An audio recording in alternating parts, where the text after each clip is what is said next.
Bonjour à tous, on va parler maintenant du circuit équivalent du guidon dans lequel on a une source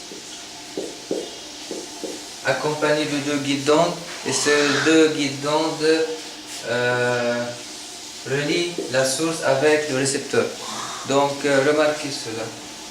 On a un guidon de longueur très grande et ce guidon relie la source de tension alternative au récepteur qui peut être ou bien une résistance ou bien une capacité ou bien une induction. Donc quel est le circuit équivalent du guidon? En fait, il existe un circuit équivalent sous forme de résistance, sous forme de capacité, sous forme d'induction qui permet dans ce cas-là de passer à l'électronique. Donc le circuit équivalent du guidon, on a deux guidons ici, non pas un guidon, deux guidons. Le circuit équivalent de ces deux guidons sont celui-ci. Donc on a remarqué qu'on a une résistance, une induction, une conductance en parallèle avec une capacité. Donc ici on a des X ou bien des Z par exemple. Donc cette portion de ces deux guidons est équivalent à ce circuit-là. R est la résistance, mais l'unité de la résistance ici est en par mètre. L l'induction, c'est-à-dire Henri par mètre.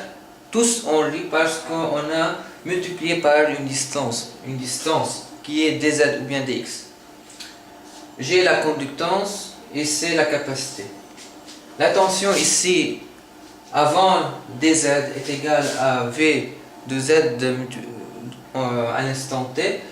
Et ici on a tension V de z plus dz à l'instant t.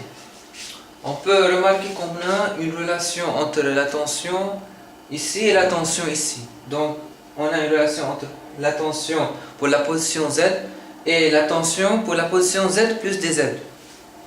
On peut déterminer tout simplement la relation par la loi d'additivité des tensions, n'importe quelle loi, ou bien aussi on a une relation entre le courant ici et le courant ici. Le courant donc dans la position z et le courant dans la position z plus dz.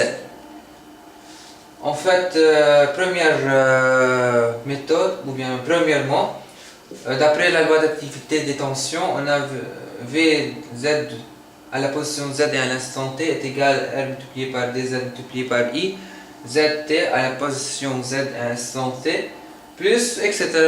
Donc à partir de cette loi d'activité des tensions, on a remarqué qu'on a une relation entre la variation de la tension dans le guidon ou bien entre les deux guidons et la variation du courant par rapport au temps. Donc on a une relation de variation. Donc on a remarqué qu'on a une variation de la position, on a une variation de la tension par rapport à la position. Cette variation de la tension par rapport à la position est en fait reliée directement à la variation du courant par rapport au temps.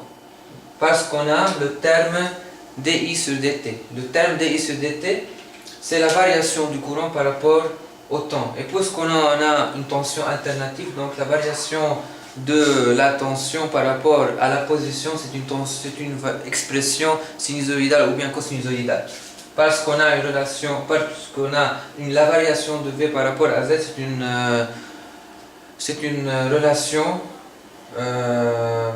de linéarité avec le courant et la variation du courant par rapport au temps.